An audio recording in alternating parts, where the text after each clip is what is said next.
Hey guys, here we are at third part of the story. Weakened to their breaking point, the allied shinobi forces have little chance of survival. The Jubi had fired a colossal Baijudama in their direction. The former Hokage are too busy trying to save them to focus on Kurama and the rest of the Biju's final plan of action. We will see as Naruto and Sakura go back in time to prevent disaster. Don't forget to hit the like button and subscribe button. Now, let's jump right in. Naruto and Sakura walked into their former ninja academy classroom to see Sasuke was already there, sitting by himself beside the large window. Around the room, the other graduates were sitting with their friends. Ino was sitting with her civilian friends in the middle of the room. Shikamaru, Choji, and Kiba were sitting in the back of the room. Shikamaru was sleeping like usual, Choji eating chips, and Kiba was boasting that he would be the best ninja along with Akamaru as his partner to anyone who would listen. Shino and Hinata were sitting on the other side of the room from Sasuke looking forward with stoic expressions, though in Hinata's case, her eyes showed her nervousness. Around the room, the civilian-born graduates were excitedly whispering about what teams they would end up as members of. "Should we sit with Sasuke?" Sakura asked in a whisper only for Naruto to shake his head. "I will sit with him, we don't know what would happen if the rest saw you suddenly becoming friendly with him. It is best not to anger the fangirls." Sakura nodded her head as she walked towards the empty seat beside Hinata. When Naruto sat down beside Sasuke, everyone turned to look at him in surprise. None of them had even sensed him come into the room, let alone how he made it across the room without anyone sensing him. "Dobi, you ready for team assignments?" Sasuke said quietly, but everyone heard him causing a gasp to escape most of the civilian-born. The clan heirs, on the other hand, watched with a curious gaze. "Team, you know I am always ready. How far have you gotten in the tree walking exercise?" Naruto asked, getting a shocked look from everyone. Shikamaru raised his head and watched the exchange with a suspicious gaze. "I finally made it to the top and can consistently do that now, so according to you, I have mastered the exercise, right?" Naruto shook his head. "No, you haven't. The only way to truly master it is to be able to fight while hanging upside down for an hour without losing control for even a moment. We can test how far you are along after team assignments." Sasuke nodded as he said, "Thanks for training me, Naruto, and for your help in awakening my Sharingan." "Don't mention it, Sasuke," Naruto said when Kiba jumped out of his seat and slammed his hands into the desk in front of him. "Why are you helping the team train Naruto? He gets everything handed to him on a silver plate. Moreover, he is a loner, someone who could easily betray us for more power. He is always going on about killing that treacherous brother of his, and you're the great Uchiha elite. How low you have fallen to ask help from the one you considered a dobi," Kiba exclaimed in anger, causing Sasuke's eyebrow to twitch in annoyance. He just grunted and looked out of the window. Naruto on the other hand was glaring at the boy with annoyance. "Kiba, you are a ninja, learn to keep your thoughts to yourself. Now why I am training him is simple. The day after the exams, I met Sasuke atop my father's head and told him the reason why I am strong. Sasuke asked me for training. If you asked, I would help you train as well. Next, you have no right to call him a traitor for him wanting to kill his brother. What would you do if a relative of yours slaughtered your clan? As for calling him treacherous, everyone has the capability to become a traitor. It is what you do with the impulse that makes you, you. Don't call someone a traitor before they have done something to warrant such an accusation." A clapping sound caught everyone's attention as Naruto finished his speech.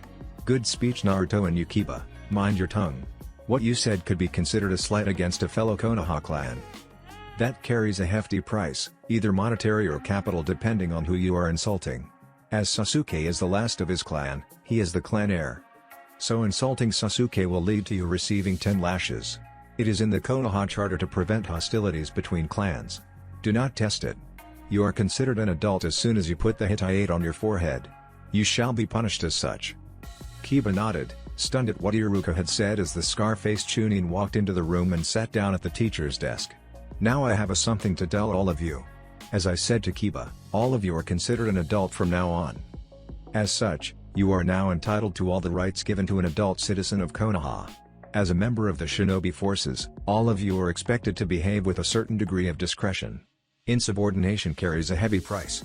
Depending on the damage done due to insubordination, you may suffer punishments that may include suspension from the forces, dishonorable discharge, imprisonment, or even execution.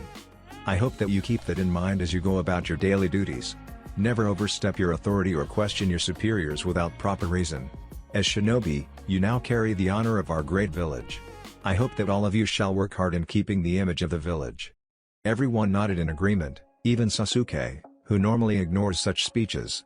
Seeing that Iruka stood up with a piece of paper in his hands, "This right here are the team assignments that Hokage-sama has sent to the academy.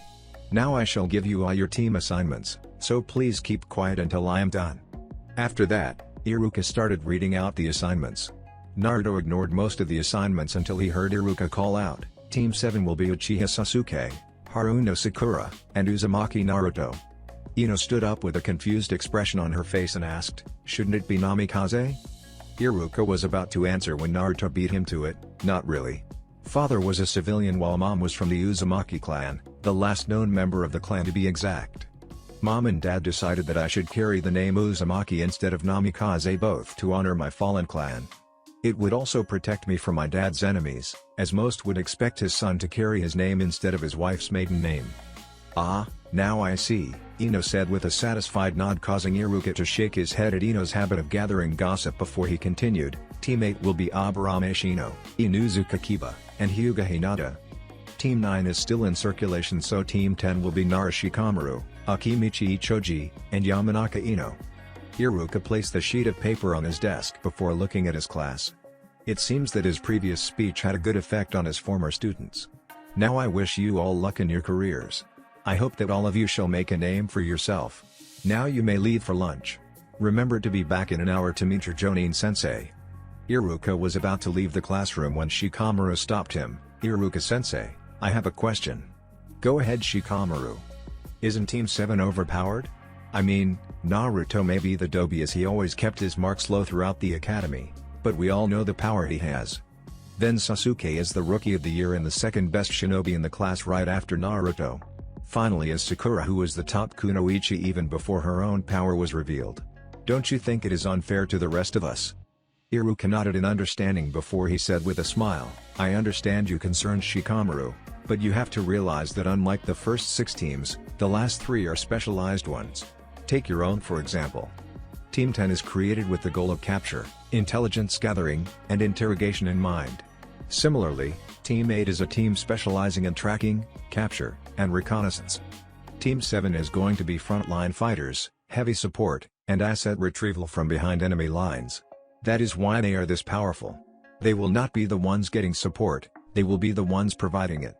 "Troublesome, I didn't know that any Jonin team could have 3 such difficult and dangerous specializations at the same time," Shikamaru said with a groan, getting a chuckle from Iruka. "They wouldn't have had those specializations if Naruto and Sakura weren't as strong as they are.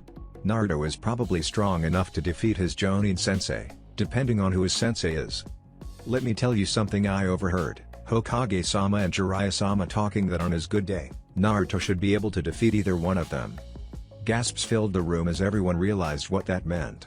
At the same time, Naruto and Sakura suppressed a smirk.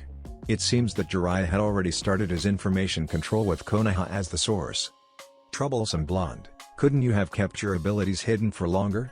Shikamaru said, only for Naruto to send a mischievous grin at the Nara air, causing him to shiver in fright.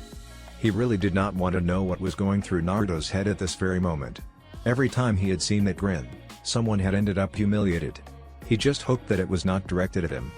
"Now that Shikamaru's curiosity is settled, I wish you luck and behave for your new sensei. I am proud to call you all my students," Iruka said before walking out of the room. Soon after, the rest of the class ran out of the room to have a quick lunch before returning to meet their Jonin-sensei. Everyone having returned from lunch was sitting with his or her teammates. Naruto and Sakura had forced Sasuke to accompany them to Ichiraku Ramen for a quick lunch before returning to the classroom and commandeering seats in the front of the room in the middle row. After waiting for a couple of minutes, the Jonin-sensei started arriving in the classroom, and leaving with their teams. Naruto and Sakura did not recognize the Jonin-sensei for the first 6 teams, but the final 3 they recognized quite well. Yuhi Kurenai was the first to enter. She was wearing her usual red uniform with bandages wrapped around her torso and thighs. Her Hitai 8 proudly sitting on her forehead. After her entered Sarutobi Asuma, wearing the standard Konoha Jonin uniform along with his orange scarf, from his time in the 12 Ninja Guardians, wrapped around his waist. He was, as expected, smoking a cigarette with his eyes glinting with mischief. Finally, Hatake Kakashi entered the room, startling the duo of time-traveling ninja. Kakashi was wearing his usual Anbu-like uniform with his Hitai blocking the Sharingan in his right eye. Kurenai walked forward and called out, "Follow me at Training Ground 27 Team 8. Shino, Kiba, Akamaru," and Hinata stood up and followed the woman out of the room. "Meet me at Training Ground 36 in an hour Team 10, Asuma said before he left in a sunshine. The members of Team 10 looked at each other before sighing and running out of the room. Team 7 and Kakashi stared at each other for a few minutes, causing Sasuke to fidget under the scrutinizing gaze of the elite Jonin. Naruto and Sakura stared at the silver-haired Jonin with suspicion before Naruto stood up and asked, "I heard that you have a chronic problem with lateness. How come you are here, and on time?" Kakashi turned a scrutinizing gaze upon Naruto before he sighed, "Normally I am, but I didn't think it wise to irritate you, not with how you have humiliated Anbu before. As a former Anbu captain, I always found it funny that you were able to sneak into Anbu HQ and set up your pranks, no matter how they changed the security patrols. Besides, I think I would be doing Sensei a disservice if I didn't teach his son correctly." Naruto nodded in understanding while Sakura had to stifle a giggle at Kakashi's reasons, though she could see where he was coming from. Before, everyone thought that Naruto was an idiot with exceptional luck, now everyone thinks that the pranks were the byproduct of skill. She could see why Kakashi was cautious. Beside her, Sasuke stared at the Jonin with an arched eyebrow. He could not see why he was so afraid of Naruto's pranks. "Alright, meet me on the roof in 10, Kakashi said just before another Naruto appeared behind him and slammed a Rasengan into his head, causing Kakashi to go up in smoke. "He was a Kage Bunshin?" Sakura asked in surprise. Naruto nodded as the one beside her puffed away in smoke. Sasuke looked up startled at that but decided against saying anything. Sakura just sighed before she stood up and placed a hand on Sasuke's shoulder, surprising him, before both puffed away in a cloud of smoke, Naruto following behind his teammates. "Did he have to ram a Rasengan into my clone's head?" Kakashi said to himself when a voice startled him from behind him. "Not really, but where's the fun in poking a clone with a kunai?" Kakashi jumped up, a kunai appearing in his hand, and turned around only to come face to face with a grinning Naruto. "How long have you been here?" Kakashi asked as he thought of how Naruto was able to sneak up on him before dismissing the though as he realized that when Naruto could easily infiltrate Anbu HQ, then sneaking up on a relaxed ex-Anbu captain should be easy. Naruto shrugged non-committally before he said, "Long enough to have killed you at least 12 times in 17 different ways." Kakashi shuddered in realization of what Naruto implied as his other two Jonin appeared in a sunshine. "Ah, it seems that your teammates are here. Why don't you all sit down and introduce yourselves?" Kakashi said, as he kept alert so that Naruto would not catch him off guard again.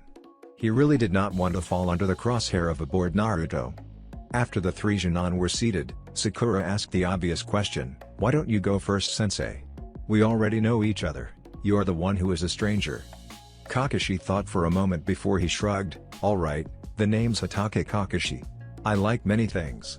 Dislikes, I have not many things I dislike, but traitors and those who leave behind their teammates are at the top of that list. My hobbies are not your concern. As for my dream, I don't feel like telling you." The trio of new Jonin blinked at Kakashi's unique introduction before Kakashi pointed at Sakura and said, "You first, Pinky." Sakura glared at the scarecrow-looking Jonin before she began her introduction. "I am Haruno Sakura. I like my teammates, training, and helping in the hospital. I dislike perverts, traitors, and those who put the mission above their comrades. My hobbies are reading new medical discoveries and learning or creating new Ryojutsu. I dream to become the best Irionin, even greater than Tsunade-sama." Kakashi looked startled at the revelation. He did not think the girl would have such high ambitions, surpassing Tsunade of the Sannin. Now that was one heck of a dream and not an easy one to achieve as well. With a nod, he turned his attention to Naruto. "Now you Naruto. The name is Uzumaki Naruto, the future Hokage. I like ramen, training, and protecting those precious to me. I dislike the 5 minutes it takes to cook instant ramen, perverts, traitors, arrogant asses, people who judge without someone getting to know them, and those who harm my precious ones. My hobbies are training, eating ramen, and studying Fuinjutsu. My dream is to break the cycle of hatred in the shinobi world and become the greatest Hokage ever." Kakashi nodded before he asked, "Who are precious to you, Naruto, your friends, comrades, or the villagers?" "Friends, comrades, and all those who are too weak to protect themselves, even all the animals in the world." Kakashi, Sakura, and Sasuke stared at the blonde Jinchuriki with surprise and awe. They never thought that Naruto could be this selfless. Then again, Sakura and Kakashi justified his statement with the belief that it came from his position as a sage. "That's good of you, Naruto, never let the world darken your golden heart, now you duck butt," Kakashi said with a nice smile, causing Sasuke to glare at the Jonin with his newly awakened Sharingan. Kakashi looked up in surprise but waited for Sasuke to introduce himself. "Uchiha Sasuke. I have very few things I like. I dislike many things, with traitors being at the top of the list. My hobby is training. My dreams are to become the most reliable teammate, revive my clan, and if possible, avenge them by killing Itachi," Sasuke said, but not with the usual venom and anger. Kakashi watched the boy with his single eye only to see that instead of the usual tense posture, the Uchiha survivor was relaxed for once. Even the arrogance that usually permeates the air around the boy was thinner. Then there was the boy's declaration of dreaming to become a reliable teammate. Kakashi did not know if Sasuke still had the same Avenger mentality his profile warned about, but made a mental note to watch the boy as his present presence was different to that of an Avenger. Nodding to himself, Kakashi smiled and said, "When did you activate your Sharingan? Your profile didn't say anything about it." Sasuke looked up in surprise before he looked at Naruto and said with a hint of gratitude, "Naruto helped me activate it a couple of days back." Kakashi sat up straighter and looked at his team with surprise. He did not think that Naruto would be able to get through to the Uchiha enough make him rethink his ways. He expected Sasuke to be an Avenger with a very high flight risk. Now he was not so sure. "Alright then, you three meet me at Training Ground 7 in an hour for your final test. You'll be sparring against an older Jonin team in a team versus team matchup. I will meet you there with the team and their sensei. If you fail the test, I will have to disband your team and hand you back to the academy. If any of you fail, only you will be sent back. The actual objective of the exam will be hidden, so you will have to figure out how to pass on your own," Kakashi said and waited for the expected outburst. When the outburst did not come, he stared at his team to see all three staring right back at him with determination. "Anyway, tomorrow Naruto will be tested by a team of 4 Jonin that includes me at the Chunin exam stadium. Both of you have to be present, whether you pass or fail. Attendance is compulsory." "Alright sensei," Sakura said as Sasuke just nodded with a grunt. Kakashi nodded before he vanished in a sunshine. His team stared at the place previously occupied by the Jonin before they all stood. "I think the hidden objective will be teamwork. Do not try to do things on your own. That means you Sasuke," Naruto said, only for Sasuke to give an irritated grunt but nodded all the same. Naruto placed a hand on Sasuke's shoulder before the two of them vanished in a puff of smoke with Sakura following. "Come my youthful students, show more enthusiasm. Look at Lee-kun." A green spandex clan Jonin exclaimed to his 2 other students as his final student, also clad in similar green spandex, ran around the clearing at extreme speeds. The other 2 just glared at their sensei as they jogged around Training Ground, heavily panting. Unlike their crazy teammate and sensei, they did not have the stamina to complete such insane training as easily as the other 2 do. As the 3 Jonin went about their stamina training, Kakashi appeared beside their sensei in a puff of smoke. Without even turning around, Guy said, "Good morning Kakashi. What are you doing here? Don't you have a youthful team to test?" Kakashi nodded as he took out an orange book and started skimming through it for a couple of moments before replying, "I do, but instead of giving them the bell test, I decided to see if you and your team would be willing to help in testing them. So, will you?" Guy hummed before he asked, "This is most unusual of you Kakashi. Is it wise to test the teamwork of Green Jonin with seasoned ones? Normally I wouldn't, but my team contains Uchiha Sasuke, Haruno Sakura, and Uzumaki Naruto. From their introductions, I can easily see Sakura and Naruto working together. They may even convince Sasuke to work with them. All of know that Sasuke only respects strength, so the bell test would be moot against them. They are assured to pass." Guy nodded in understanding before he asked, "So, why not still give them the bell test? I do not see why you want to put them up against seasoned Jonin. My team may have great teamwork, but Naruto-kun would easily destroy all of them in a moment. Then there is Haruno Sakura, the youngest person to gain full Irionin certification, not to mention battlefield certification. We do not know what skills she is hiding, especially after training with Naruto-kun. Then there is the last Uchiha. We all know that after Naruto-kun and Sakura-chan, he is probably the strongest Jonin of their year. I would not be surprised if he already has the Sharingan. So tell me, what use is this exam?" Kakashi hummed as he turned a page before he said, "I want to see how well they work against another team." Together, I am sure that they can take down Jonin already. I want to see how they fare against another team. Guy nodded in understanding before he jumped down from the tree branch he was observing his team from. Landing in the middle of the clearing, he shouted out, "Alright my youthful Jonin. That is enough for now. A fellow Jonin has requested our help to test his new Jonin team. So please rest up. You will be pitted against the other team in a team deathmatch. We will meet the new team in." "Ah. Kakashi, where and when are we to meet the team?" "Huh. Didn't I tell you? Oh well, meet my team and me at training ground 7 in an hour. Johnny," Kakashi said as he vanished in a puff of smoke. "Huh. A cage bunchine, he did not even have the decency to come to me in person. Curse you and your hip attitude Kakashi," Guy exclaimed quietly when Neji approached him. "Why do we have to test a green Jonin team? They don't stand a chance, fate has declared it." Neji asked with a frown, causing his female teammate Tenten and Lee to frown in return. Guy adopted a serious expression as he said, "Don't underestimate anyone Neji. That may be the last thing you will do. I again advise that you curb your arrogance. Now as to why we are helping test this team, as the usual test is ineffective for this team. 2 of its members are close friends and have good teamwork. They alone took down a Chunin-level traitor last week, the very night they graduated, in the process saving another Chunin's life. Then each member's individual skills are higher than most seasoned Jonin have. If they pass, I can assure you that they will be taking the next Chunin exams that is scheduled to happen in Konoha. The one I am planning to nominate you for if you show that you have matured more. Got it?" "Yes Guy-sensei," Neji said with confusion. He had not ever seen his sensei this serious before. "Now I must warn you, each member of this team is dangerous in their own right.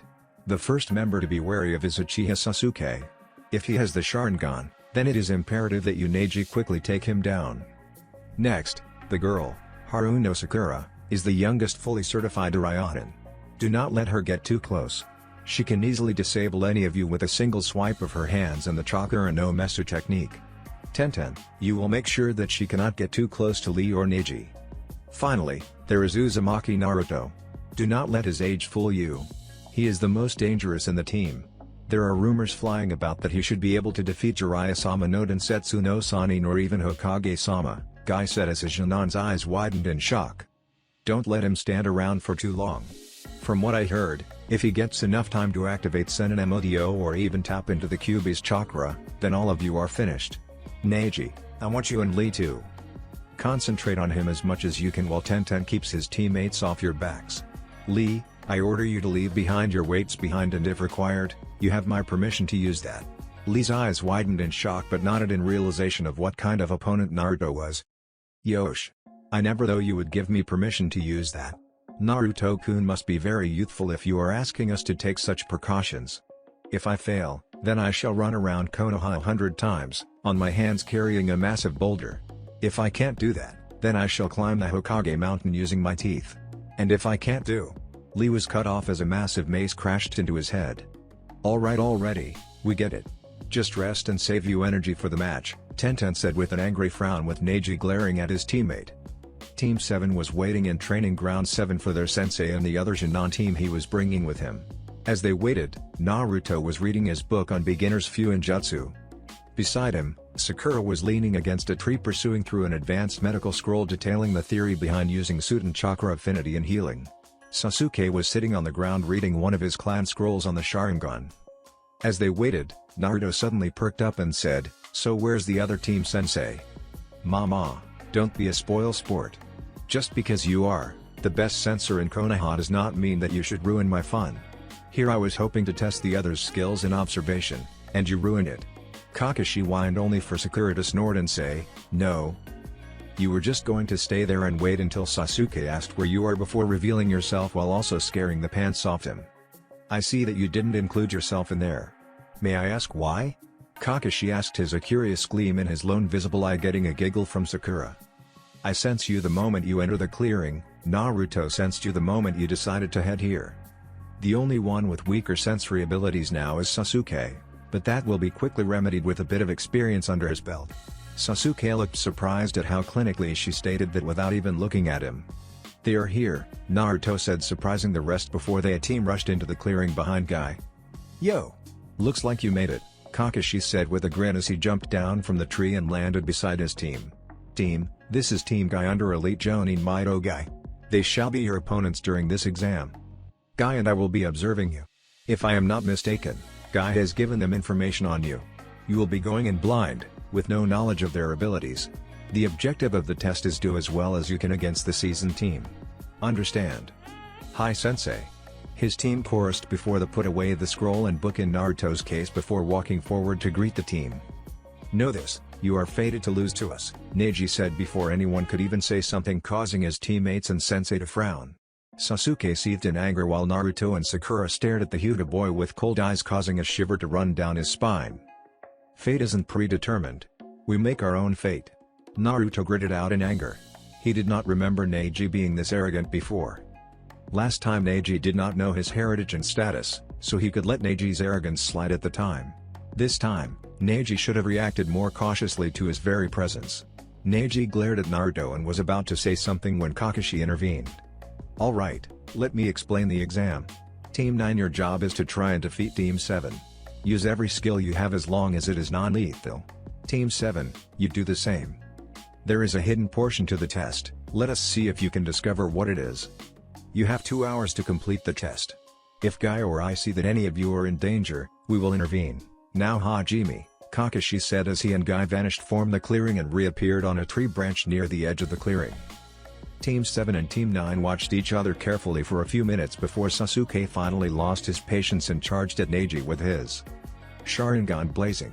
Seeing this, Neji ran forward to intercept the Uchiha only to jump away from Sakura, who smashed her fist into the ground where he was previously. A booming sound filled the training ground before a crater 5 feet wide formed under Sakura's fist. Guy, Kakashi, Sasuke, and Team Guy watched in shock at the power the slender girl displayed. Team Guy regrouped and cautiously observed Team 7, who had regrouped as well. I didn't think that the girl would be this dangerous. I know that an accomplished Urayanin is someone to be wary of, but this monstrous strength. It reminds me of the stories of Tsunade-sama, Tenten said with an uncertain tone. Neji and Lee nodded in understanding. Lee, you go after the blonde. Guy-sensei said not to give him time to prepare anything. I will quickly handle the Uchiha while Tenten keeps the girl busy, Neji said, and without even waiting for confirmation, Neji charged at Sasuke knowing that his team would back him up. Lee did not waste any time and charged at Naruto, who was standing with his eyes closed. Sakura was about to intervene when she jumped away from the kunai Tenten threw with pinpoint accuracy. Seeing that she would be unable to help her teammates until Tenten was defeated, Sakura charged at the bun-haired girl with surprising grace and speed, dodging any kunai and shuriken she could while batting away others with the kunai in her hands. Meanwhile, Neji engaged Sasuke in a one-on-one taijutsu spar, trying to seal off Sasuke's tenketsu, only for the Uchiha to dodge at the last moment and counter-attack that Neji barely dodged due to his Byakugan. I must say, for a greenhorn, you are good, as expected of one from such an exalted clan. Sasuke did not show any reaction. Instead, he jumped back and formed a couple of hand seals before bringing his hands to his mouth, calling out, Kaden, Gokaku no Jutsu. Neji watched as a massive ball of fire flew out of Sasuke's mouth and rushed towards him. Seeing that he would not be able to dodge in time, he sighed before spinning in place, causing a dome of blue chakra to form around him. As the fireball collided with the swirling dome of chakra, it dissipated into nothing, causing Sasuke to stare in shock. At the same time, Lee tried to kick Naruto, who had his eyes closed, only for the blonde Jinchuriki to dodge without effort. Seeing his initial attack had been thwarted, Lee started a quick combo of heavy kicks and punches with a couple of feints thrown in. To the spandex-clad boy's frustration, Naruto seemed to be able to easily dodge or redirect everything he threw at him. I must say, I didn't think that Sakura-chan was this skilled. Most Urayanin are usually dead weight, only useful in healing teammates and distractions. Kakashi hummed in response as he watched Neji surround himself in a dome of swirling chakra to protect himself from the fireball Sasuke threw at him. So are you students. It is nearly unheard of a branch member of the Hyuga clan to use learn Hakushucation. Then the Kunoichi is a great markswoman. Such accuracy is hard to come by outside elite Onbu units. Then there is your apprentice. Lee, was it? He is far ahead in taijutsu in comparison to his peers. You have trained them well, Guy. Guy nodded appreciatively as he carefully observed Naruto dodging everything Lee threw at him with his eyes closed. It was a bit disconcerting for the taijutsu master to see someone that good. Well, Naruto-kun is living up to expectations and surpassing them. I can see why he is the face of Konoha for this generation. Sasuke-kun isn't that bad either. Guy observed as he watched Sasuke use a quick Kawarimi to dodge a strike to his heart before retaliating with a Katen, Hosenka no Jutsu. Multiple small ball of fire fired out erratically from Sasuke's mouth and flew towards Neji, who just smashed forward a palm, calling out, "Haki Kusho." Neji smirked as the wave of vacuum left his palm and easily snuffed out the flames, only to be shocked when he saw that shuriken were hidden in the fireballs. Barely dodging the shuriken, he was unable to react when Sasuke bound him in ninja wire. Grinning, Sasuke placed the wires in his mouth as he formed hand seals for his next jutsu. Neji watched with frustration as Sasuke called out, "Katen, Ryuken no Jutsu." A wave of fire ran down the wire and collided the Hyuga prodigy before exploding. Sasuke grinned for a moment before he saw that only charred remains of a log instead of Neji. Before he could react, Neji appeared in front of him with a foul expression on his face. "We Hyuga don't like using jutsu that aren't clan ones. You have forced me to use one to save myself, so you must pay for sullying my clan honor. You are in my field of divination, Haki Sanjuni Sho." Sasuke watched helplessly as Neji proceeded to ram his chakra-coated fingers on his tenketsu without remorse. "Ni Sho." Neji called out, striking 2 times. "Yan Sho. Hachi Sho.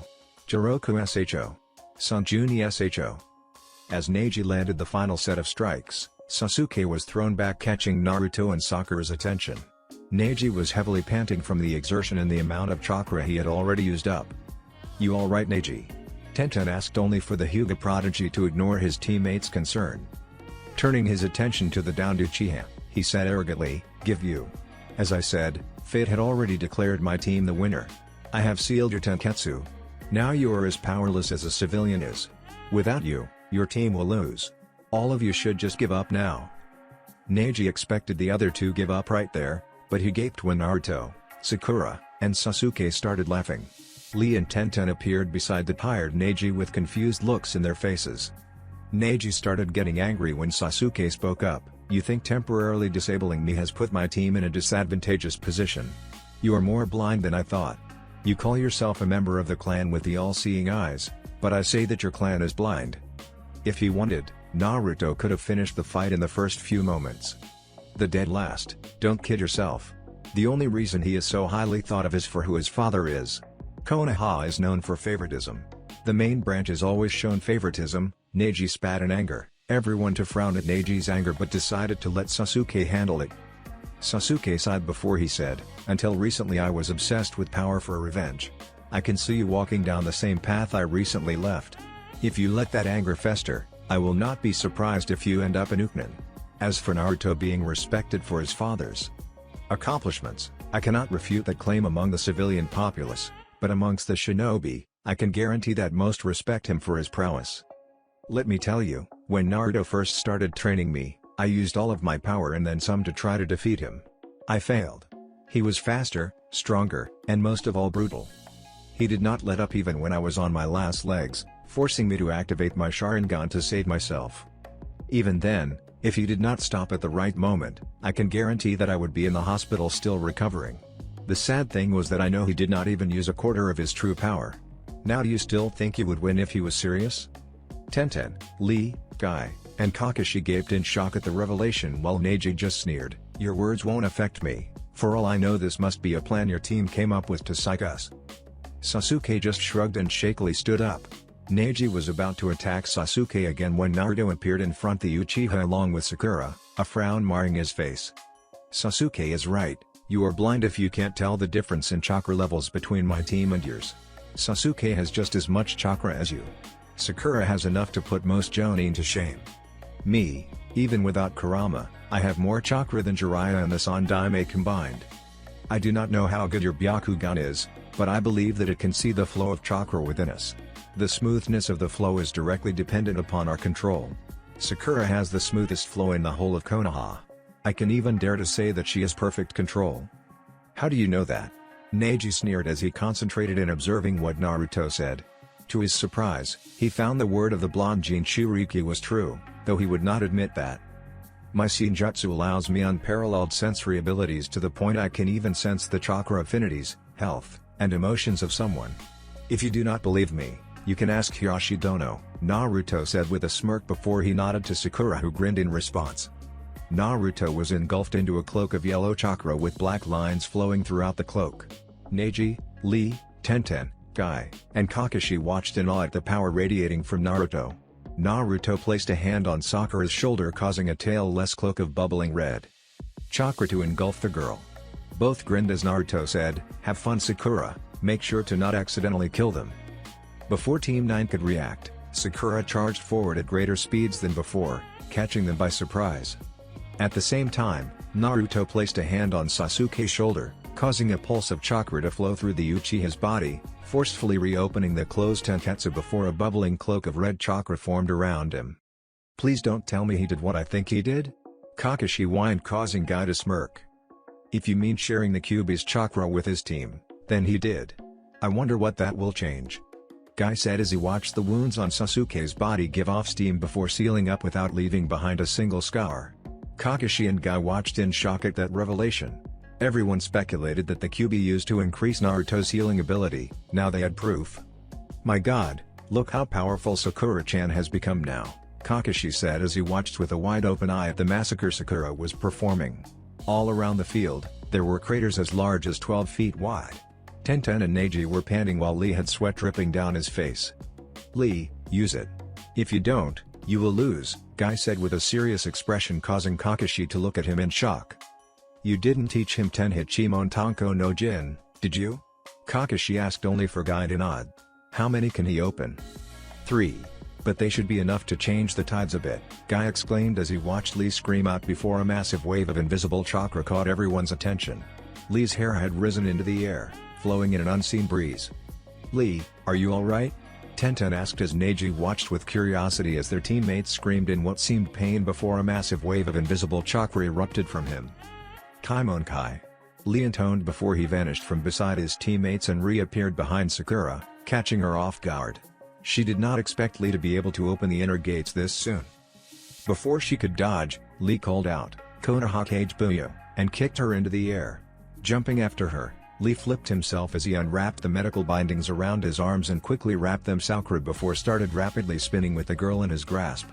"Emote Renge," Lee called out just before he and Sakura was about to hit the ground as he let go and jumped back. Sakura crashed into the ground, head first. Massive booming sound filled the clearing as a large cloud of smoke covered the area Sakura crash-landed. "Lee, you weren't supposed to gravely injure the girl. I wanted you to attack Naruto-kun. A normal human will be gravely injured from this," Guy scolded as Lee looked down when a clapping sound emerged from the cloud of dust. Everyone intently started into the cloud of dust, waiting to see who was making the sound, though Guy suspected that Sakura was not as injured as he feared. "That was very good, Lee. If the chakra cloak did not protect me, I would have suffered grave injuries. You truly are a great taijutsu specialist." Everyone, other than Naruto, watched with shock as a small shockwave of chakra blew away the dust cloud, revealing Sakura, completely unharmed, the bubbling cloak of chakra floating about around her. Lee gaped at the sight. He could not believe that someone could come out of the emote Renge unharmed. How? What? How did the flimsy-looking cloak protect me? Lee nodded, causing Naruto to chuckle. "The potency of the chakra is so high that it can act as a solid barrier against a finite amount of force.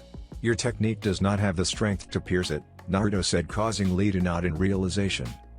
"Yosh, that is truly a youthful defense that you share with your teammates, Naruto-kun. Now I will show you the power to pierce that cloak," Lee said as he screamed out again.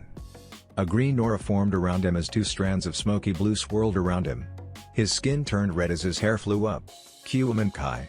Simon Kai. Sasuke, get up on that tree and rest. Let me and Sakura finish it," Naruto exclaimed before he vanished from his place and reappeared in front of Lee, intercepting the taijutsu specialist's kick with one of his own. A shockwave erupted from the contact, causing strong winds to blow about the field. Soon, the field was filled with shockwaves as Naruto kept intercepting all of Lee's strikes with his own. Sasuke appeared beside Guy and Kakashi, as the 2 sensei observed the battle going on below. Kakashi did not divert his eye from the battle below, but asked, "What are you doing here, Sasuke?"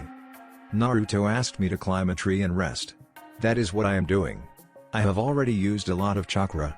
This chakra cloak has not replenished my stores." Kakashi nodded as he patted his student on the shoulder. "Besides, if I go down there now, I would only hinder them. Tenten and Neji were trying to take down Sakura, but whatever they tried, Sakura easily countered. Kunai and Shuriken, the cloak intercepted them. Juken strikes, none of the chakra needles were able to pierce the cloak. On the other hand, Sakura was easily able to strike at them, though she did not use the monstrous strength directly against them, for which they were grateful. Lee and Naruto are ripping up the field, Neji said as he tried to observe the fight, only to catch only glimpses of the fight. Both fighters were moving at a speed he was not fully able to perceive. At that very moment, he realized that even Lee was stronger than he was. That realization shook him to the core. The Dobi who could not use chakra was stronger than he was. That was a bitter pill to swallow. Sakura saw that Neji was distracted and capitalized on it. Ramming her leg into the ground, she lifted out a large chunk of earth into the air. Neji and Tenten watched in shock as Sakura then proceeded to kick the chunk of earth towards them, the kick shattering the chunk into smaller, sharper shards that peppered them. Before they could react, Lee crashed into them with Naruto appearing beside his teammate and nodded at her. The pink-haired medic grinned. Before black ceiling lines formed around her face and down her neck. Jumping up, a massive amount of chakra gathered in her fist. Naruto did not waste any time and rushed out of there, reappearing beside Sasuke and watched as Team 9 groaned as they tried to stand up. Neji was the first one up. Using his Byakugan, he saw Sakura in the air with a massive amount of chakra gathered in her fist. His eyes widened in horror as Sakura landed and crashed her fist into the ground. A massive booming sound and a shockwave erupted from point of impact before the whole field broke up. Chunk of earth and rock flew into the air, taking Team 9 with them. Crash landing on the now broken ground, Team 9 groaned out in pain. Lee tried to stand up before he collapsed, spasms running down his body as his skin returned to their original tone. Beside him, Tenten did not even try to stand up, grumbling about a monster Jinan who was as strong as a Sannin. Neji just stared into the sky with a disheartened look. He could not believe that he and his team lost. Alright everyone, exam finished. First, let Guy and I congratulate you on officially becoming Jinan team, even if you three have shown qualities and powers reminiscent of a Chunin at least and Jonin in case of Naruto. Now we will give you 6 a performance report. Guy walked forward and said, Neji, you let your arrogance blind you to the truth, again. You need to get that under control. Tenten, you start panicking whenever your opponent dodges your weapons or comes in too close for ranged combat. You need to practice your hand-to-hand combat skills more. Lee, you have outdone yourself. Now you just need to train harder and get used to the strain of the initial 3 gates. Just keep up the good work. Yosh, thank you Guy-sensei. Lee exclaimed in excitement with Tenten nodding. Neji just kept staring at the sky. Now Team 7, Sasuke, you need to work on your stamina and increase your jutsu arsenal. Other than that, I saw that you did not use the Sharingan's intrinsic genjutsu abilities. I will help you in training that. In addition, you need to increase your speed and reaction time. Sakura, you have thrown all my expectations out of the window, then set them alight with an S-rank fire jutsu. I must ask, what is that seal you used? Sakura stumbled at that, but before she could say anything, Naruto interjected, that is a simple Uzumaki clan Fuin jutsu that allows the storage of large amounts chakra to be stored and used later. I gave it to her a couple of days back and helped her charge it up with a tael worth of my and Kurama's chakra. Kakashi just gaped at the revelation, while Tenten had stars in her eyes. Why do you do this to me Naruto? Kakashi whined while Naruto grinned. I don't know what you mean sensei. Anyway, Tenten, I saw that you use quite a bit of Fuin jutsu. How about you help me? Understand the books my mother and father wrote and I will allow you access to the Uzumaki clan Fuin jutsu style. It would be my honor. Thank you for offering to share your clan techniques with me Naruto-sama, Tenten said with formal bow. Then meet me at Ichiraku Ramen a week from now during lunch. I need to catalog all the Fuin jutsu scrolls I have in the library before we start. Tenten nodded again in gratitude. Anyways, Naruto. What am I going to do with you? I cannot even get a proper read on you yet. So I will wait till your evaluation tomorrow before I decide on what to teach you, Kakashi exclaimed with annoyance. Yos, before Kakashi has a mental breakdown, Team 9 you will meet me at the Chunin exam stadium at 10 in the morning tomorrow without fail. His team nodded before Neji finally broke through his depressing thoughts and asked, but why Guy-sensei? Naruto-kun is to be evaluated by a team of Jonin and Anbu. Hokage-sama has ordered all free shinobi to attend. I heard that even a few of the daimyos of the neighboring countries would attend along with our own daimyo. Team 9 looked at the blonde Jinchuriki in shock. They could not believe that a team of Jonin and Anbu will evaluate a fresh Shinon. Yosh, I can't wait for the youthful show Naruto-kun will put on for us. Naruto-kun, know this, I will be rooting for you. Ah. Thank you, Lee. Now my youthful Shinon, head to the hospital and have medical checkups. I do not want any of you suffering from undetectable internal injuries. Guy's team nodded and made to leave the field when Naruto commented, "See Neji, there is no such thing as fate. We make our own fates. Just look at Lee and Sakura, two civilians, yet they are both very strong." Neji huffed before he led his team away from Training Ground 7 and Team 7. Team 7, Kakashi, and Guy watched them leave with Naruto and Guy frowning at Neji's behavior. You need to pull that stick out of his ass, Guy-sensei, or he will end up in a very sticky situation. Guy nodded with a sigh. I have been trying for a year now, Naruto-kun, but I think that now I have a better chance now. You and your team along with Lee-kun have shaken him. I just hope that he listens to us instead of turning deaf. Don't worry, Guy-sensei, if he gets out of line, just call me. I will pull that stick out of his ass, Naruto said with a fox-like grin, causing a smile to form on Guy's face. Thank you for the offer, Naruto-kun. Kakashi smiled behind his mask and said, you three have the day off now. As you know, meet me at the Chunin exam stadium at 10 tomorrow. Before you leave, I have one last thing to say. Those who break the rules are scum, but those who abandon their comrades are worse than scum. Remember that, engrave it in your hearts. It shall guide you down the right path. Now you can leave. Team 7 nodded before Sakura made the tiger hand seal and absorbed the chakra cloak into the diamond seal on her forehead. Kakashi and Guy looked surprised but ignored it as Naruto placed a hand on Sasuke's shoulder, causing the chakra cloak to dissipate before both the boys vanished in a swirl of leaves with Sakura following behind. They are some Shinon, Kakashi. I have no doubt that they will become legends just like the Sannin. Kakashi nodded in pleasure before he looked around the field. After a moment of silence, Kakashi turned to Guy. Ah. Guy, I will leave you to explain the situation with the field to Hokage-sama. Before Guy could even react, Kakashi vanished in a swirl of leaves, leaving behind a gaping Guy. That is so unyouthful of you, Kakashi. Why do I have to explain the situation to Hokage-sama when it was your team that did the destruction? All the ninja, who did not have any major prior assignments, were trickling into the Konoha Chunin exam stadium. Many prominent daimyo of the neighboring countries were here as well, sitting with their most trusted advisors and bodyguards. The fire daimyo being most prominent with his elaborate headdress with the red fire patterns and pristine white robes. The wind daimyo sitting near the fire daimyo within his violet robes and headdress. Around the stadium, many ninja from small foreign countries that was either allied or neutral with Konoha were sitting with teams of Anbu keeping an eye on them. Around them, the seats were filled with civilians. The Hokage was sitting at the cage box with two other people. He was wearing the traditional cage robe with the diamond-shaped hat.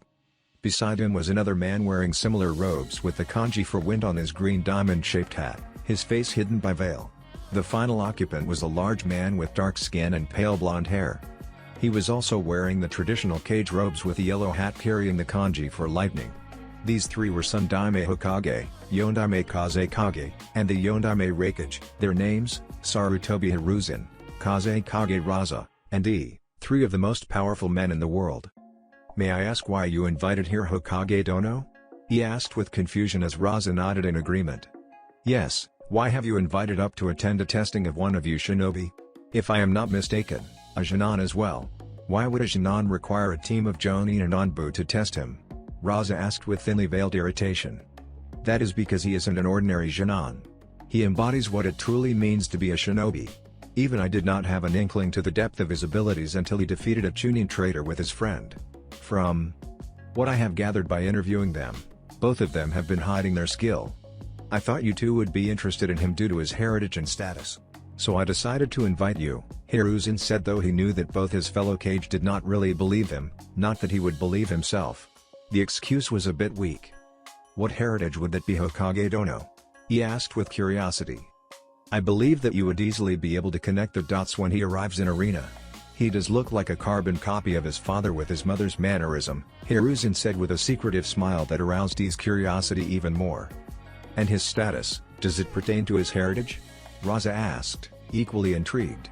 Hiruzen shook his head. Not really, though it is an indirect result to his heritage. Seeing the questioning looks of his fellow Kage, Hiruzen decided to throw them a bone. He is the Kyubi Jinchuriki. Somehow, He was able to become a perfect Jinchuriki and befriend the beast within him. With wide eyes he asked, "How is that possible? How old is he?" The better question is, how did he do it without rampaging or alerting the whole of Konoha? Raza asked, looking shaken by the revelation. Here, his son has failed even with help, and someone else did what he wanted his son to achieve without help. That seemed preposterous, but he doubted that the Hokage was pulling his leg. He and his friend used to sneak in and out of Konoha without the Anbu catching them. I am not surprised. Naruto-kun is known to be able to sneak into Anbu HQ, prank the whole corps, and get out unharmed. His stealth is phenomenal. That should have been the first signs, but he acted like an idiot. That mask has kept unwanted attention away from him until he was ready to reveal himself. He seems to be a fine shinobi. A true demon of the shadows, something all of us have forgotten how to be, Raza said with a stoic face. Inwardly he was cringing. He was afraid that the Wind Daimyo would now redirect more missions to Konoha, and the Otokage's offer seemed like a suicide now.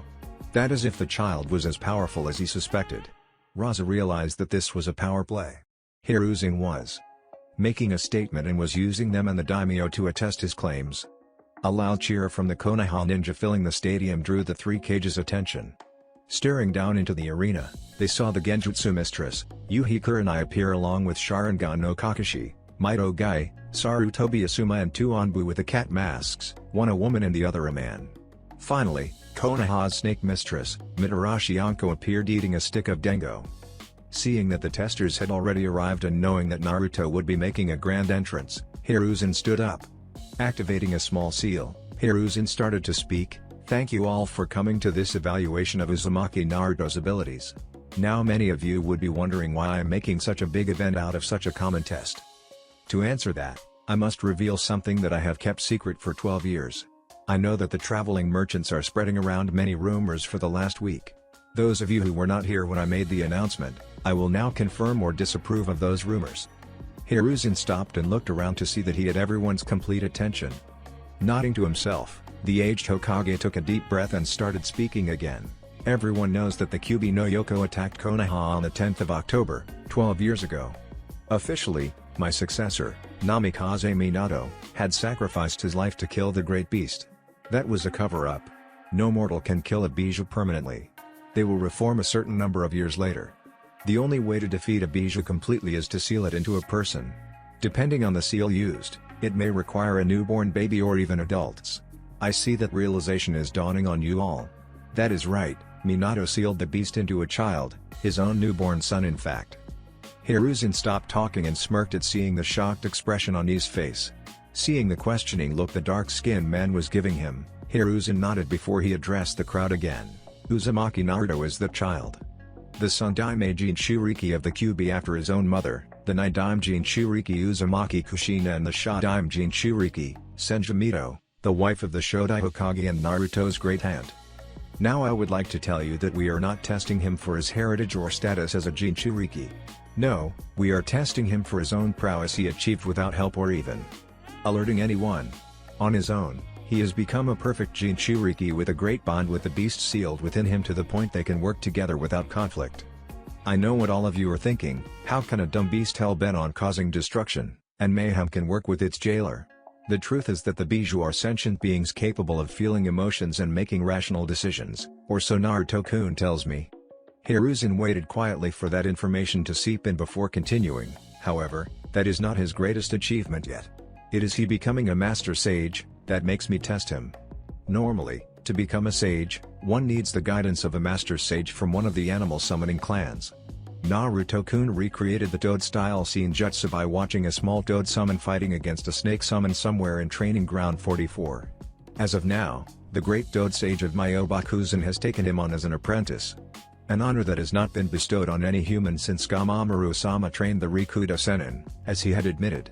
Normally the great sage remains in a trance watching the world but not interfering. My own summons respects the great toad sage, advising me to listen to any advice he gives. Now I have bored all of you long enough. Please welcome Uzumaki Naruto, son of the Yondaime Hokage and the Yakai Chizio no Habanero." Everyone was stunned when he abruptly announced that. Looking around they did not see anyone.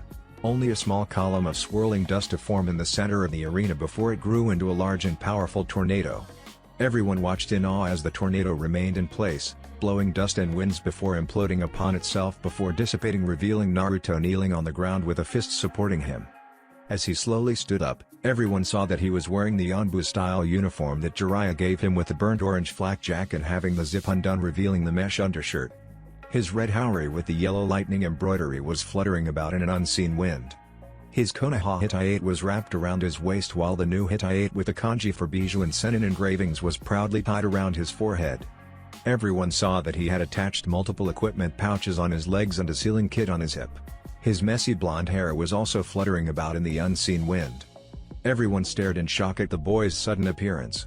No one had ever seen a jutsu like the one Naruto used when he arrived. Raza was the first to snap out of his shock. What was that jutsu? I didn't even know that futon could be used in such a way. Hiruzen chuckled, but before he could answer he asked, he used ninshu, didn't he? Hiruzen looked at the Raikage in shock. How did you learn of ninshu? I only heard of it when Gamamaru-sama told us while testing Narutoken a couple of days back. Isn't it obvious? Kuma has great interest in my former student. They must have come across some of the scrolls he left behind. While Hagoromo would not have written down anything on how to perform ninshu, he would be certain to refer to it. Though I must say, this boy keeps surprising me. It has been less than a week and already he has nearly mastered wind-based ninshu, or as Homura jokingly called it, airbending. I wonder if he has recreated the katas Hagoromo created to use airbending to its full potential? The three Kage turned to the source only to see a very old brown toad, the size of a human, wearing a green haori and holding a large wooden staff sitting at the top of the box.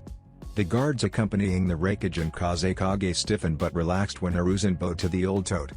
Greetings Gamamaru-sama, are you here to evaluate him again? Hiruzen asked, causing the eyes of the other two Kage to widen in shock. Both of them could feel the suppressed power flowing through the old toad.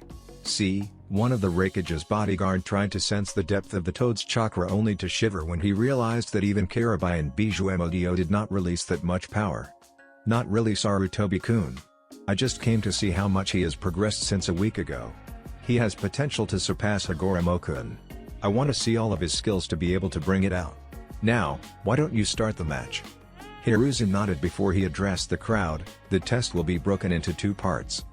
The first part will be the specialists in each of the four common shinobi fields, Genjutsu, Daijutsu, Bukijutsu, and Ninjutsu, testing Naruto-kun separately.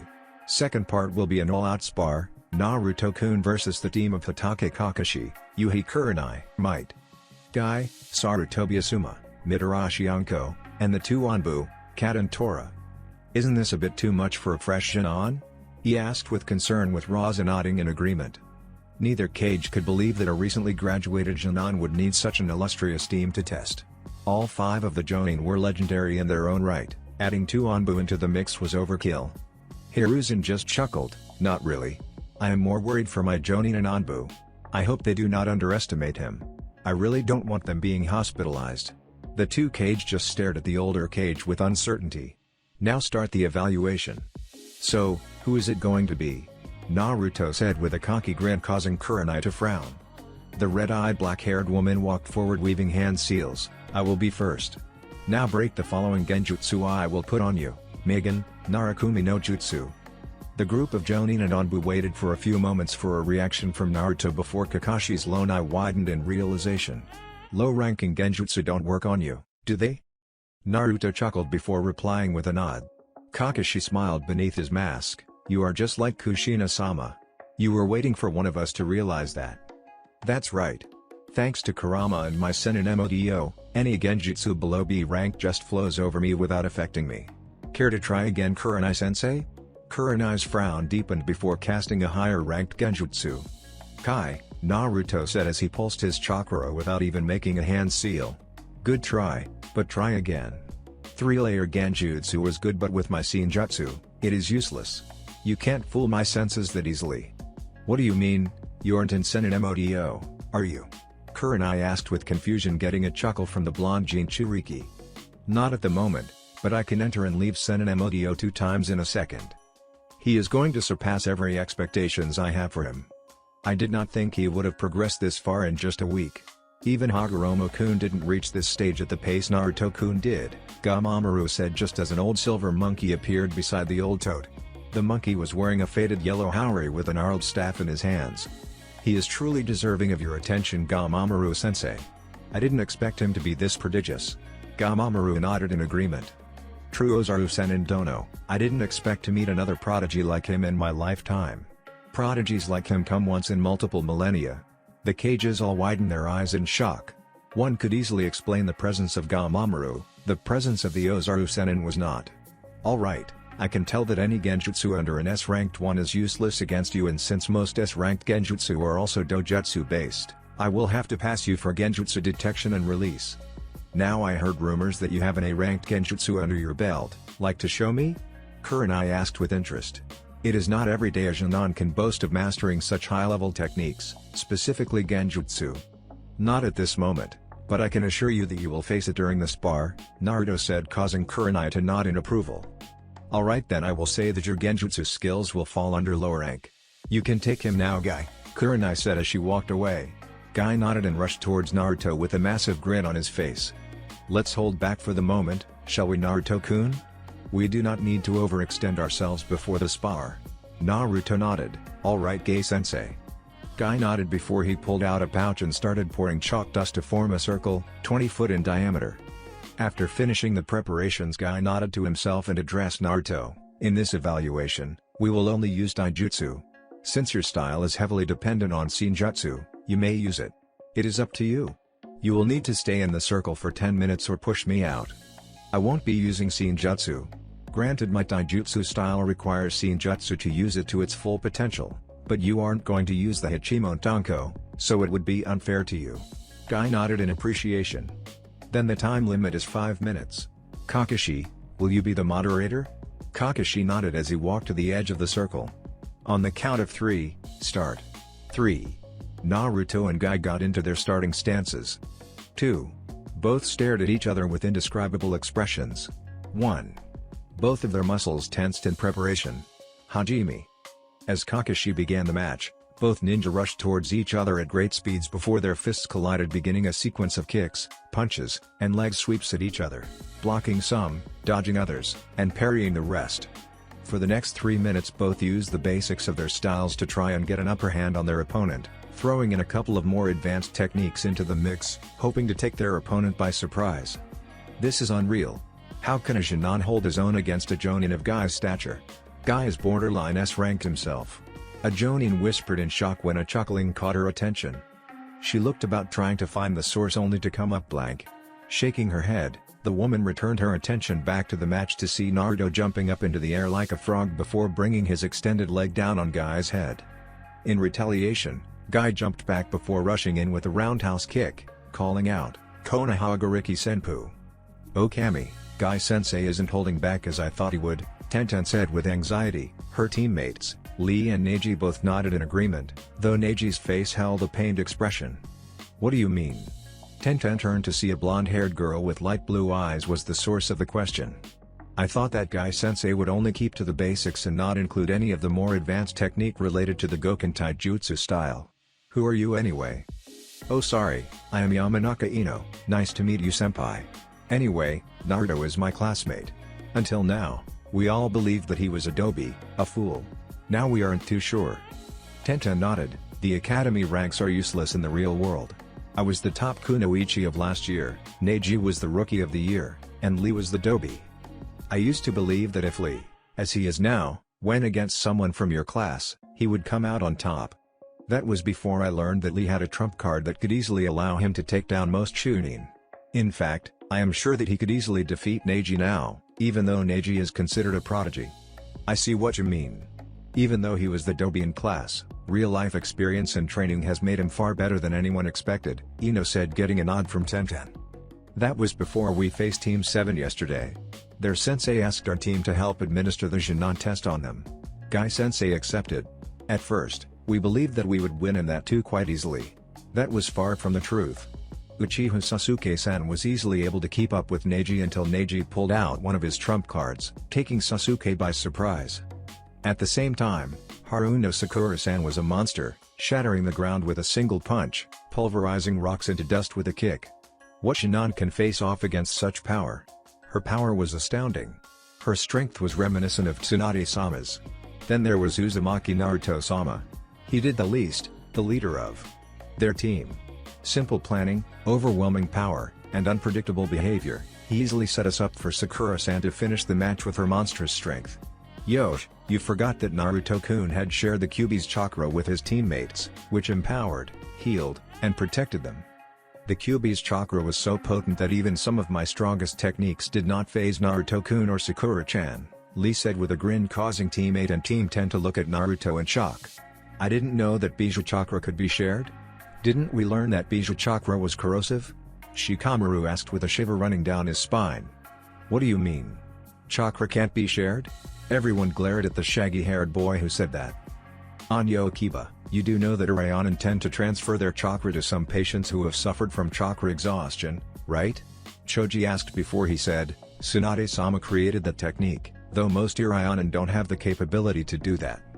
I know that the present head doctor and a couple of his staff can. They buy the special food pills my clan makes just for that. How did the Dobi learn that?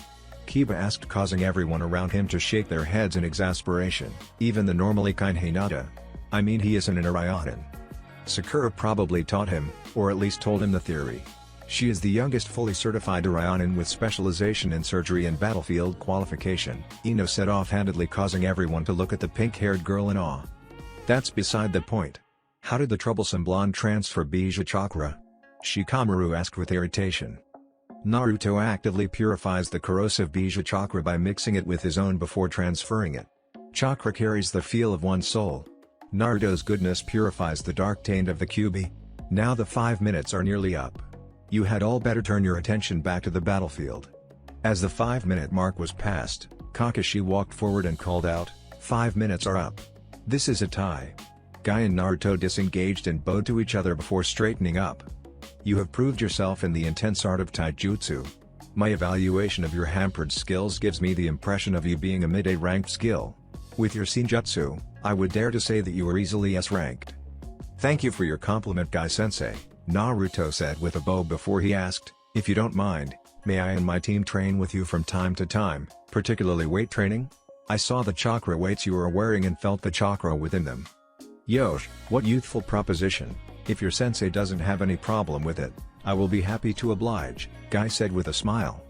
As long as that if after I have released the team, what they do is up to them, if they want to better themselves, who am I to stop them? Kakashi said as Asuma walked forward and whispered into the silver-haired Jonin's ear. After a few moments of quiet debating, both nodded before Kakashi turned to the cage box. Hokage-sama, Asuma and I have concluded that to test Naruto in ninjutsu and bokijutsu, it is better to do it in the spar, so may we proceed? Are you going to allow it, Hokage Dono? Raza asked with curiosity as Hiruzen hummed to himself. I think it wise to allow the individual evaluation to end. Bokijutsu and ninjutsu cannot be tested like that, he said, causing Hiruzen to nod.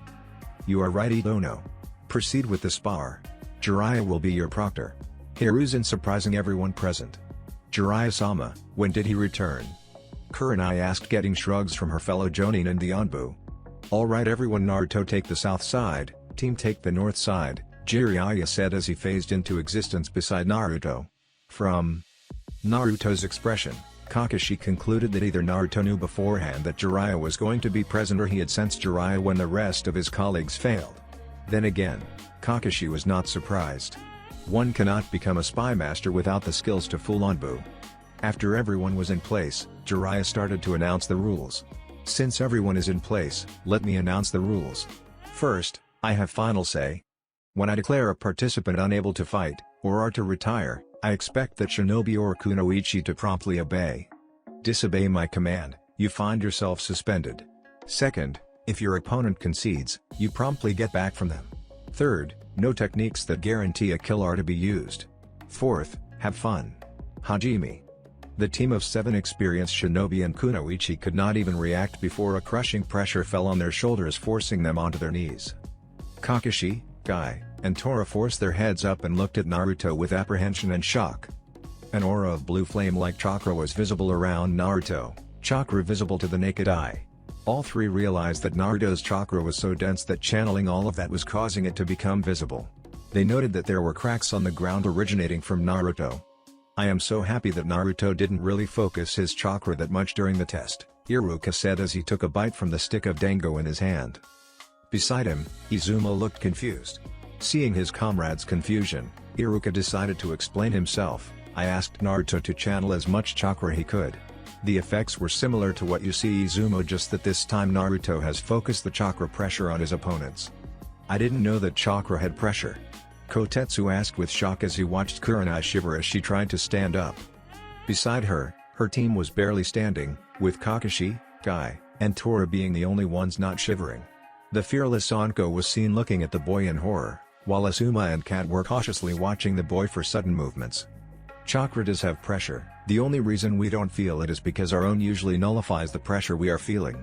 The only time we would feel the pressure is when we face off against someone with reserves that are massive in comparison to your own. Therefore, you can see why Naruto is able to release such a monstrous pressure. What's shocking is that this is the pressure exhibited by his own chakra. I don't even want to think what pressure we would feel if Naruto had tapped into the Kyuubi's reserves as well. Izumo and Kotetsu at the revelation, they remembered how deadly Naruto was when pranking, having been targeted before. Now, seeing a portion to the young Jinchuriki's true power, they made a mental note not to draw his ire ever again, especially since the kid could easily bring most rookie Jonin to their knees by just flexing his chakra. This is interesting. I did not think I would see a child other than Gaara being able to do this, that too without his Bijuu's chakra, Raza said, causing the other cages to nod in understanding.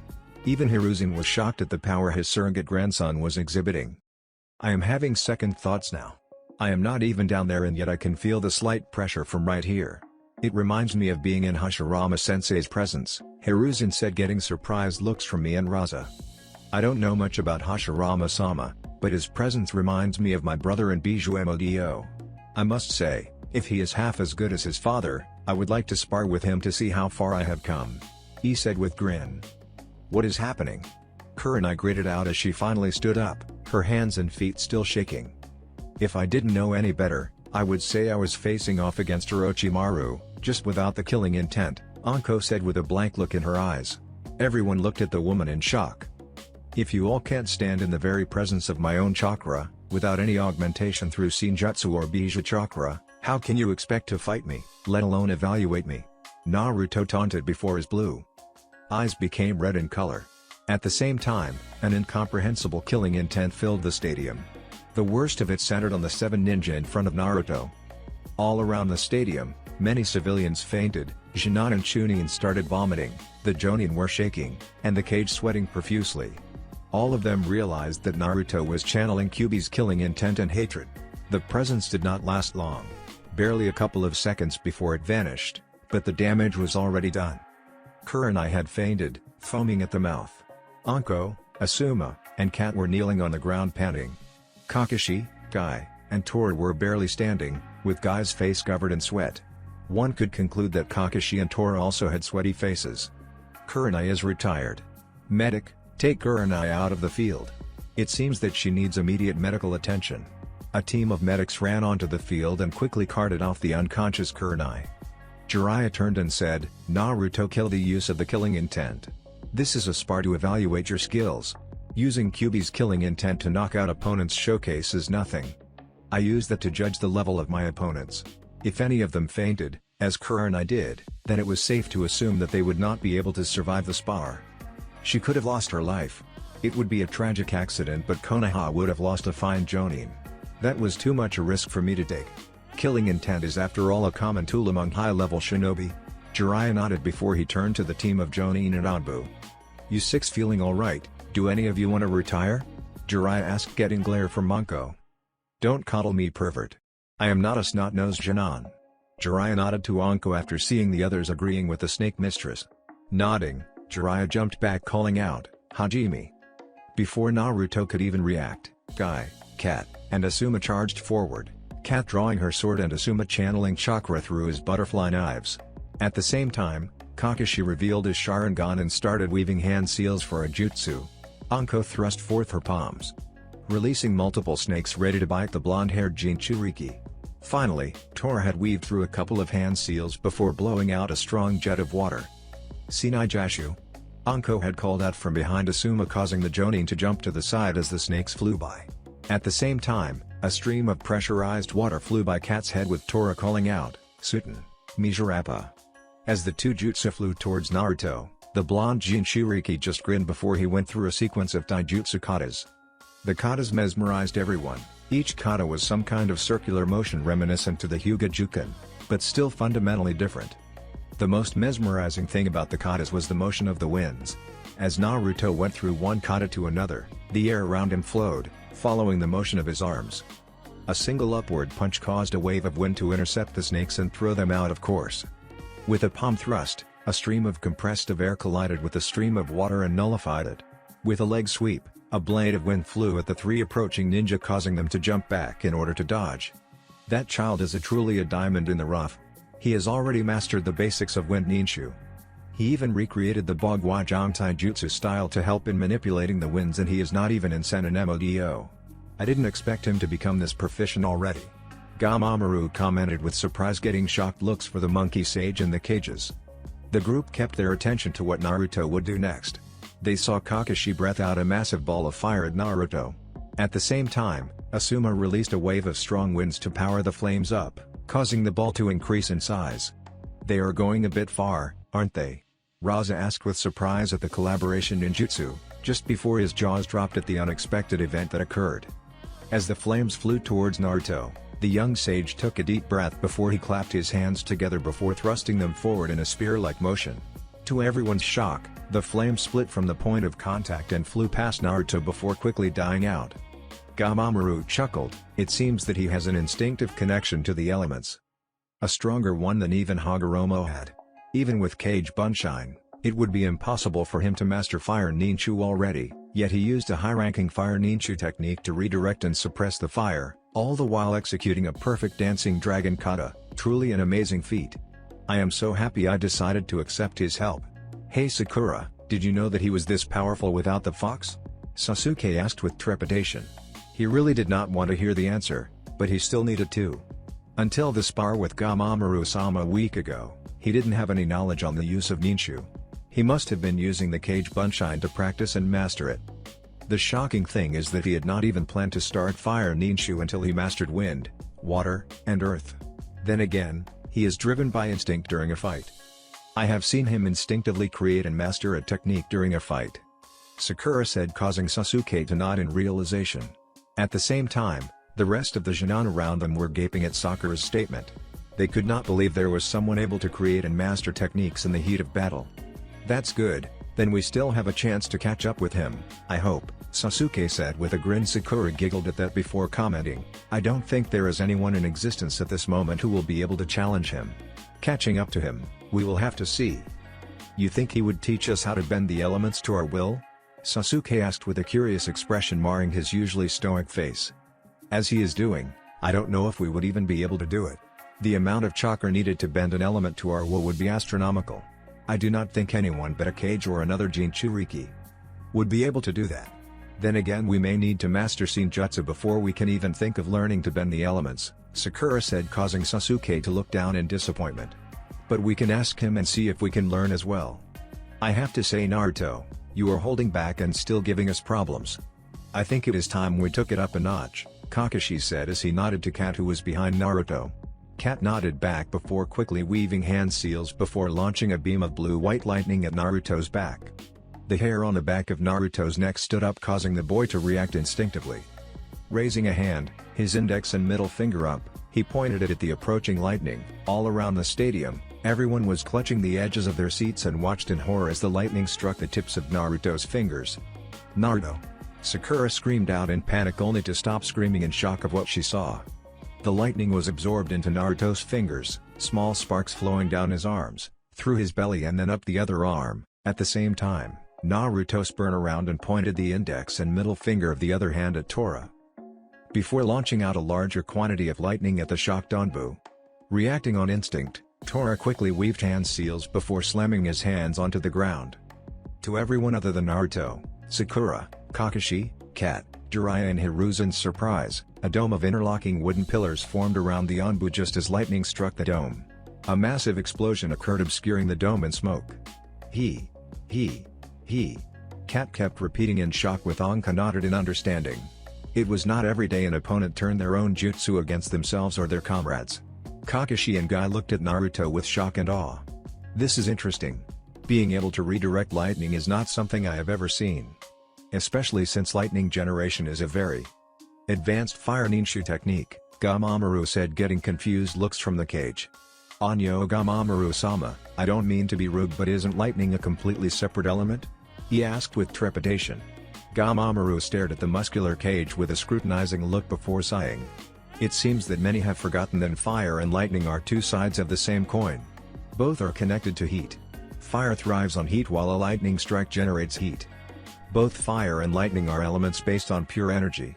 Therefore, when I mean fire ninju, I mean ninju that directly or indirectly manipulates heat. I mean no offense to you Raiden users, but ninju and ninjutsu are fundamentally different. What Naruto is doing is still much more different from the ninju I know. If I was a betting toad, I would bet all of my experience and wisdom that he has taken ninju to never before been seen heights. To clarify, he should not be able to manipulate the winds to this degree without Senjutsu. At first, I thought he was tapping into Senjutsu and releasing it after the technique was done. Now I am not too sure. Everyone in the cage box looked at the wizened old toad in shock. Someone with that much experience and wisdom not being able to tell what Naruto was doing was truly a shocking revelation. I think it is time that we end this before someone gets hurt, Naruto said as the orange pigmentation appeared around his eyes before a golden cloak of chakra formed around him. Before the shocked ninja could react, Naruto had appeared above the wooden dome with a swirling ball of chakra in his hand. The five ninja watched as a swirling blade of wind chakra formed around the orb, releasing a high-pitched whistling sound. Kakashi's eyes widened in shock. That is the completed version of his sensei's Rasengan. Knowing the destructive abilities of the original, Kakashi screamed out, "Tenzo, get out of there! Senpo, Rasen Shuriken!" Naruto called out as the chakra arm extended and collided with the dome. Everyone watched in shock as the small orb exploded and encompassed the wooden dome within a dome of swirling winds. When the jutsu faded, the wooden dome had vanished. Not even sawdust remained. "Tenzo!" Kat called out in shock and fell to her knees. Kat's mask fell, revealing the face of a beautiful woman with tears flowing down her face originating from her black eyes. Anko crouched down beside the distraught woman and placed a hand on her shoulder while glaring at Naruto. "How could you? Why would you use a technique that was guaranteed to kill? Jiraiya-sama, why didn't you stop him?" Anko gritted out just before another Naruto appeared beside Jiraiya and placed the unconscious Tora on the ground before dissipating in a puff of smoke. "All of you are elite shinobi of Konoha. A supposed death of your comrade has reduced you to such a pathetic state, despicable. If you had any trust in your teammate, you would have known that he would have escaped. You even let your guard down right at this moment," Naruto said before he vanished from sight, reappeared beside the two women, and knocked them out before they could even widen their eyes in shock. "What the hell? I did not expect him to be this fast. It took me years to reach my top speed and he surpassed it in under a quarter of that time," he said with wide eyes before turning to Hiruzen. "What do you feed these Jonin Hokage dono?" Hiruzen chuckled, "I think that I have to make ramen a staple diet for all my shinobi. I can't believe that Naruto-kun is this strong by only surviving on ramen." Raza and he looked at the old cage with cautious looks, not sure if they should believe him or not. "Kakashi, can you get me a moment? I wish I did not have to use this, but Naruto-kun is too youthful to dishonor him by holding back anymore." Seeing that Guy was serious, Kakashi nodded before charging at Naruto with his Sharingan spinning. Before he even covered half the distance, Kakashi saw that Naruto's chakra coils pulsed right before Naruto smacked his foot into the ground, causing a large boulder to shoot up into the air right in front of the blonde Jinchuriki before he threw a punch in Kakashi's direction. The Sharingan-wielding Jonin's eyes widened in shock as the boulder flew at him with great speed. Looking around, he saw that there was not anything to substitute with, so Kakashi sighed as his lone Sharingan morphed into a three-pronged pinwheel. Kamui! Everyone stared at the boulder in shock. They saw it start twisting in on itself before suddenly vanishing into non-existence. At the same time, Kakashi clutched his Sharingan and fell on his knees. Not wasting any time, Naruto appeared beside the downed Jonin in an impressive burst of speed and held a kunai to the man's throat. "Yield, Kakashi-sensei, I can sense that you are about to fall over due to extreme chakra exhaustion." Kakashi nodded before calling out in a raspy voice, "I concede." Kakashi concedes defeat. "Medics, take the man away." Jiraiya called out just as Naruto placed a hand on Kakashi's shoulder, causing a cloak of red bubbling chakra to envelope the man. That right there is what we told you about. Naruto-sama is sharing Kyuubi's chakra with Kakashi-sensei, Tenten said as she excitedly pointed towards Kakashi. The other Jonin watched as the chakra changed from red to yellow before being absorbed into Kakashi. What did he do? Ino asked in shock when Sakura replied with an uncertain tone, I think he changed the composition of the chakra from balanced yin-yang to higher yang concentration. Why would he do that? Shikamaru asked with curiosity. Yang chakra is the physical aspect of chakra. The reason Bija chakra has such regenerative abilities without weakening the life force of the patient is due to the strong life force the Bija possesses. So disbalancing the chakra into yang should increase the potency of the healing abilities of the chakra. I think that Naruto is trying to heal Kakashi-sensei's chakra exhaustion. That's interesting. Sakura nodded to Shikamaru before turning back to the evaluation only to look surprised at what Guy did. Massive booms had sounded around the arena as soon as Kakashi rushed towards Naruto. While Naruto was distracted, he used the moment to unlock his inner gates.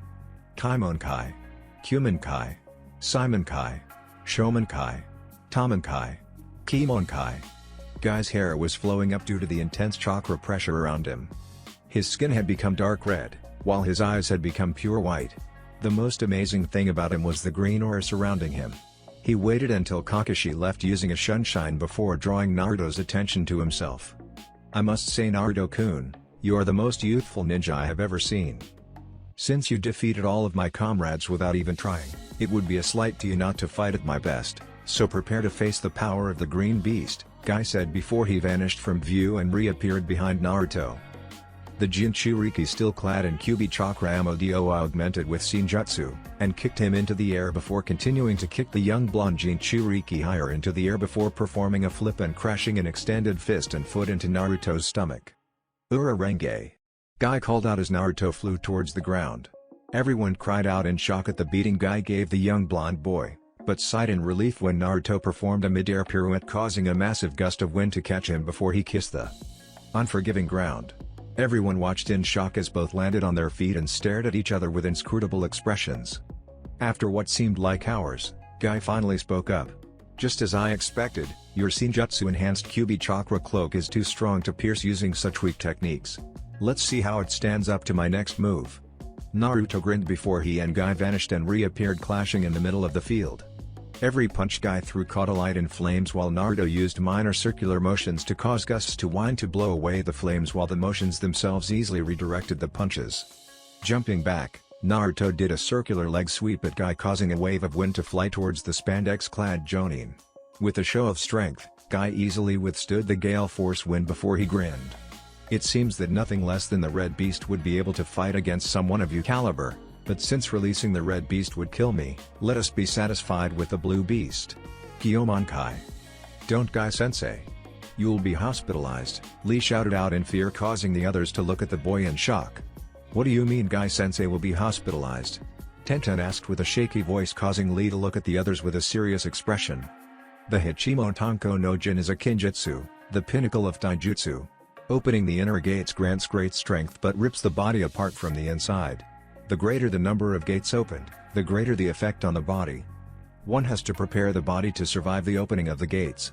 That is one of the reasons Guy-sensei and I train so hard. If we slack off, our own techniques will kill us. Releasing the Blue Beast is synonymous to opening 7 of the 8 gates. The blue vapors you see surrounding Guy-sensei are the result of his own sweat vaporizing, mixing with the chakra being released by Guy-sensei. Opening the 8th gate would give Guy-sensei power to rival all 3 Kage at the same time. But in the end, he would die from the strain. No amount of training would allow someone's body to survive the strain. After Lee finished his explanation, the rest of the Jonin excluding Sakura stared Guy in horror. I can sense the strain your body is being put through. Are you sure you don't want to concede? Naruto asked with concern. Guy just shook his head before he placed a hand, palm facing towards Naruto, in front of his face and tapped it with his other hand. A massive air pressure formed around Guy as he formed a unique tiger-shaped hand seal. The air pressure solidified into a massive roaring tiger head with Guy in the center of the mouth. As Guy was preparing his technique, Naruto seemed to have been dancing. Streams of wind congregated above the boy with every sweeping circular motions, leaps, and twists. As both shinobi finished their preparations, Both thrust their fists towards their opponents. From Guy's side, the tiger head flew forward, ripping the ground to pieces. At the same time, the swirling orb of wind floating above Naruto's head compressed into a tiny ball before exploding out into a massive eastern dragon and flew towards the approaching tiger head. The two techniques collided, filling the whole arena with dust and winds. All the spectators expectantly waited for the next bout, only to be surprised when a massive sphere of swirling wind was conjured in the middle of the field. They saw Naruto's silhouette floating in the middle of the sphere, glowing with golden chakra. Near him, Guy's silhouette could be seen crouching on the ground, the blue vapors flying about wildly. "I think we have had enough fun, don't you, Guy-sensei?" Naruto called out right before the sphere contracted into a small ball in Naruto's hand. Thrusting his arms forward, the small sphere of dense winds flew towards the immobile Guy with the speed of a flying arrow. Guy watched the small ball approach, but resigned himself to be hit by it. He knew that he would not recover in time to dodge. Just as the ball reached him, he closed his eyes and waited for the inevitable pain to come. After a while, when the expected pain failed to register, Guy opened his eyes to look at a wall of swirling wind. Before he could even stand up, the walls contracted around him as portions dissipated, while others solidified into 5 orbs, one on each limb and the final on his head. Guy tried to free himself through brute force before he felt himself become woozy. His vision started to swim and his breath became short. Guy increased his struggles, resulting in his breath becoming shorter. By the time he realized what was happening, it was too late. "What did Naruto-kun do?" Lee asked with concern. "I don't know, but it looks like some kind of sealing technique, only made out of pure wind," Tenten said with an odd expression. Tenten is right. The spheres are carved with Fuinjutsu Shiki by a different concentration of Futon chakra. "Have you seen him do such things before?" Neji asked Sakura, only for the pinkette to shake her head. If it contains Fuinjutsu, he must have created it recently. Until a week ago, he did not know much about Fuinjutsu. Then again, his clan specialty was Fuinjutsu, so I am not surprised that he is already this proficient.